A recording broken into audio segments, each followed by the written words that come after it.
Spiritual father को, रूह को कहा जाता है। तो यहां मीठे मीठे बच्चे बैठे हैं,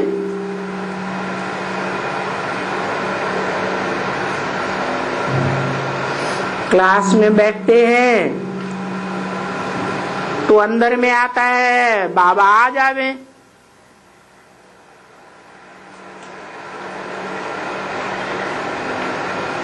ये इस तरह का संकल्प अंदर अंदर जो कहते हैं वो कौन कहते हैं कि बाबा आ जावे? जिस्मानी बच्चे कहते हैं जो अपन को जिस्म समझते हैं, या रूहानी बच्चे कहते हैं? रूहानी बच्चे कहते हैं बाबा आवे। तो आत्माएं बैठ करके कहती हैं बाबा आवे, और आत्माएं पुकारती हैं कि बाबा आवे। आ करके क्या करें? हा? आ करके क्या करें? कोई ज्ञान देने के लिए बुलाते हैं। दुनिया में भी जो बुलाते भक्त लोग किस लिए बुलाते हैं? कि हे भगवान आओ हमको ज्ञान दो। किस लिए बुलाते हैं? हे भगवान आओ, हम मूत पलिति बन गए, हमको पावन देवता बनाओ। तो आकर के जो हम पतित आत्माएं बन गई हैं, कैसी बन गई? पतित बन गई हैं। कौन सी इंद्रियों से? श्रेष्ठ इंद्रियों से, ज्ञानेंद्रियों से पतित बन गई, या दृष्ट इंद्रियों से पतित बन गई है? कैसे पतित बन गई? भ्रष्ट इंद्रियों से जो पतित बन गई, क्या कहते हैं? आकर के हमको पावन बनाओ। हमारी सुख तो देवताएं भी भोगते हैं, नहीं भोगते?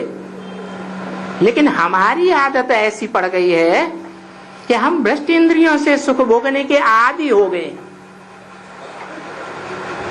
और हमको वो ज्ञान इंद्रियों का सुख भूल ही गया। वो सुख हमको जैसे सुख भासता ही नहीं, ऐसी पतित आत्माएं बन गई। कहा जाता है ना, पतित आत्मा, पुण्य आत्मा, किस आधार पर कहते हैं?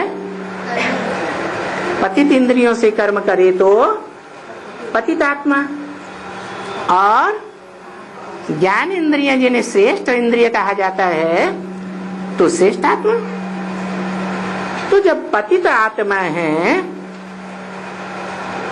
तो उस समय पुण्य आत्मा होती ही नहीं। किस समय? कौन से युग में? द्वापर और कलयुग में जब पतित आत्मा है तो वहां पुण्य आत्मा कोई, देवता कोई होता ही नहीं। जब पुण्य आत्माएं हैं कहा? सतयुग त्रेता में, तो वहां कोई पतित आत्मा होती ही नहीं। और यहां सभी पुकारते हैं क्या? हे पतित पावन आओ। तो क्या है? पतित है या पावन है? पतित है। तो अभी ये जो बच्चे जानते हैं कि बाबा हमको यहाँ बैठ करके क्या कर रहे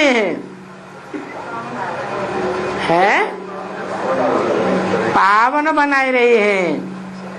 पावन बनाने के लिए ज्ञान इंद्रियों में सबते श्रेष्ठ इंद्रिय कौन सी है? आंखें हैं। तो बाबा के सामने जब हम बच्चे आकर के बैठते हैं तो कौन सी इंद्रियों का संग का रंग लेते हैं? इंद्रियों का संग का रंग लेते हैं। तो बाबा हमको ये युक्ति बताते हैं। क्या क्या? भ्रष्ट इंद्रियों के संग के रंग से क्या बन गए? पतित बन गए। तो क्या करना है? श्रेष्ठ इंद्रियों के संग के रंग से पावन बनना है। तो क्या अनेकों की श्रेष्ठ इंद्रियों के संग के रंग से पावन बनेंगे? है? अनेकों की इंद्रियों के संग के रंग से पावन नहीं बन सकते।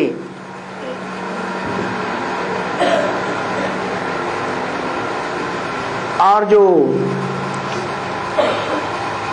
बेसिक ज्ञान लेने वाले हैं, ईश्वरीय ज्ञान तो लेते हैं, लेकिन निचली कक्षा का ज्ञान ले रहे हैं, उनकी बुद्धि में क्या है?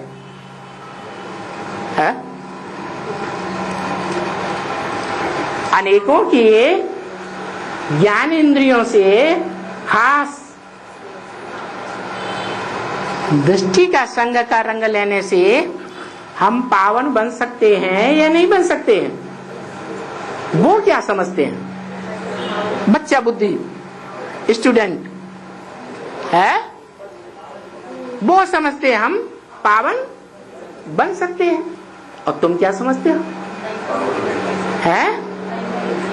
अनेकों के संग के रंग से हम पावन नहीं बन सकते। कैसे बन सकते हैं? एक के संग के रंग। एक कौन? एक्स वाई जेड, कोई भी एक है नहीं। जिसको हम ऊंचते ऊंच समझते हैं, ऊंचते ऊंच के रूप में हम निश्चय बुद्धि बने हैं, उसके द्वारा हम पतित से पावन बनते हैं। तो बच्चे जानते हैं कि हम क्या कर रहे हैं, अच्छा कर रहे हैं या बुरा कर रहे हैं। बच्चे जानते हैं कि बाबा हमको ये युक्ति बताए रहे हैं। क्या युक्ति?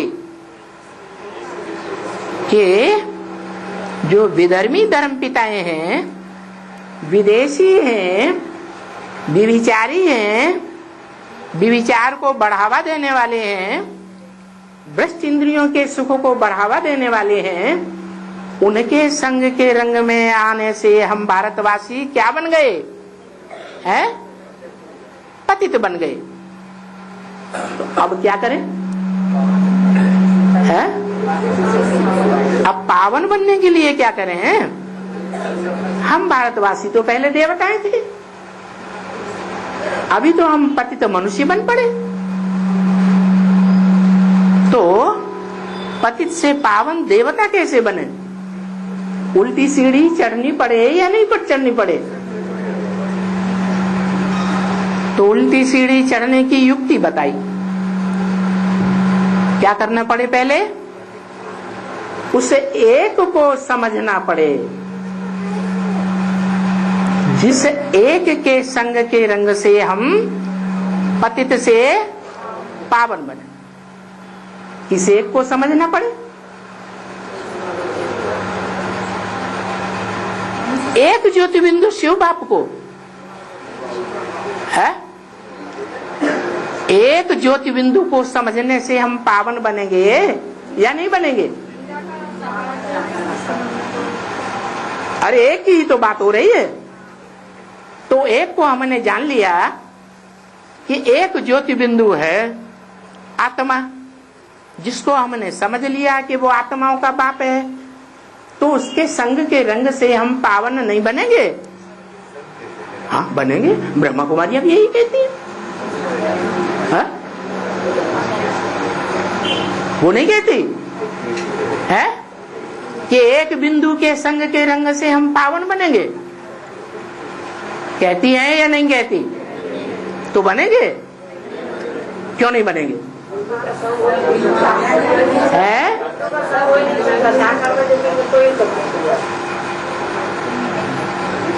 सवाल ये है, बिंदु बिंदु बिंदु बिंदु बिंदु 500-700 करोड़ बिंदु ज्योति बिंदु मनुष्यात्मा और पशु पक्षी पतंगे कीटाणु आदि ढेर के ढेर सारे ही ज्योति बिंदु। पता कैसे चलेगा कि इनमें श्रेष्ठ ते श्रेष्ठ आत्माओं का परम पिता, जिसका कोई पिता नहीं है, वो कौन सा है? कैसे पता चलेगा? है? क्या पहचान? ज्ञान पहचान तो लिया, हम आत्मा हैं, तुम हो आत्मा, हम आत्मा भाई भाई, हमारा बाप ज्योति बिंदु परमात्मा।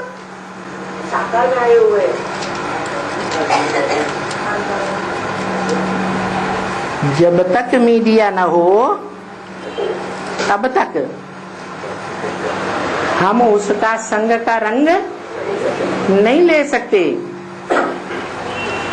और जो भी विधर्मी धर्म पिताएं हैं, विदेशी हैं, उनके फॉलोअर्स हैं, वो निराकार को मानते हैं या साकार को मानते हैं? सिर्फ निराकार ज्योति बिंदु को पहचान लिया तो पावन देवता बन गए हैं कि पति दुनिया में ही आकर के जन्म लेते हैं। और हमको क्या बनना है? हमको तो पावन देवता बनना है। हमारी तो तुष्टि नहीं होती। काहे से है? दृष्ट इंद्रियों के सुख से हमारी पूर्ति, हमारी तुष्टि कोई जीवन में हुई नहीं, अभी भी नहीं है। तो हम क्या चाहते हैं? हमको पूर्व जन्मों की स्मृति आएगी या नहीं आएगी? हमको पूर्व जन्म की स्मृति आती है कि हम पहले देवता थे और अभी हम संग के रंग से पतित बन गए, अब हमें पावन बनना है। तो उन विधर्मी धर्म पिताओं ने, उनके फॉलोअर्स ने तो निराकार को ही समझा।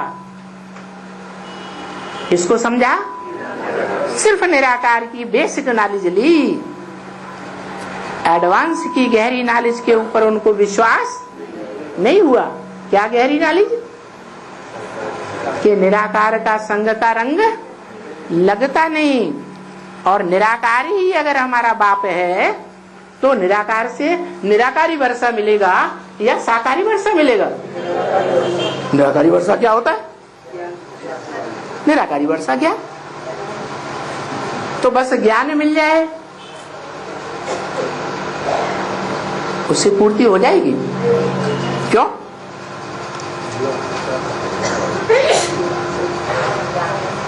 है ज्ञान भी ऐसा हो कि सहज ज्ञान हो, सहज याद हो।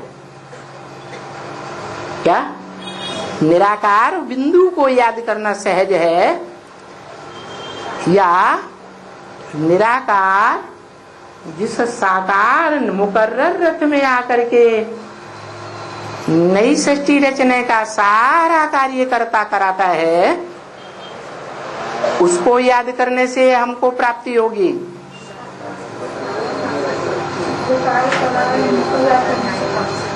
इस सारी सृष्टि को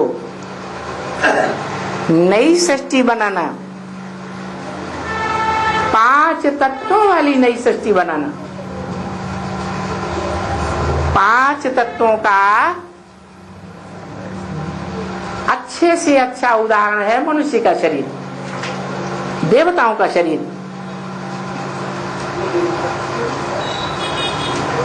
तो उस शरीर के द्वारा हम सुख भोगे हैं, लेकिन दुख न भोगे। ऐसी सृष्टि का हमने अनुभव किया है। और उन धर्म पिताओं ने सिर्फ दुखी दुनिया का ही अनुभव लिया है, या साथ साथ अति सुख, आत्यंतिक सुख का अनुभव लिया है? नहीं लिया। तो बाबा हमको युक्ति बता रहे हैं कि तुम मनुष्य से देवता कैसे बन सकते हो, कैसे बन सकते हो? कि निराकार कैसे साकार में आकर नई सृष्टि रचता है, कैसे पुरानी सृष्टि का विनाश करता है,